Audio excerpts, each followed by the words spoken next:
Evacuate now if you live in any of the following states: Jigawa, Katsina, Zamfara, Sokoto. If you live in any of these states, evacuate immediately. This is to ensure your safety. The recent attack by Niger on this country at 6 p.m. is utterly unacceptable and deeply concerning. Such unprovoked aggression only escalates tensions and jeopardizes the safety and well-being of innocent civilians. It's imperative that immediate action is taken to address this crisis and ensure the protection of those affected. As a result, authorities are urging people to evacuate the affected areas promptly. This alarming situation underscores the urgent need for diplomatic efforts and international cooperation to de-escalate the conflict and restore peace in the region.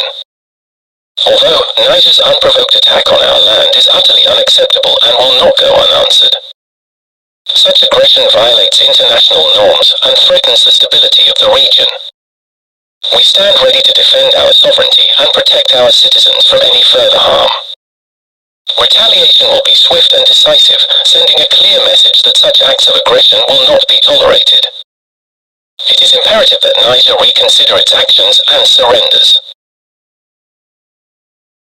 We urge all citizens to remain calm and vigilant during this challenging time. Emergency services are working tirelessly to ensure your safety. Stay tuned to Channel 9 for further updates and instructions. Together, we will overcome this crisis and emerge stronger. Our thoughts are with those affected, and we stand united in the face of adversity. We will now play the Nigerian anthem.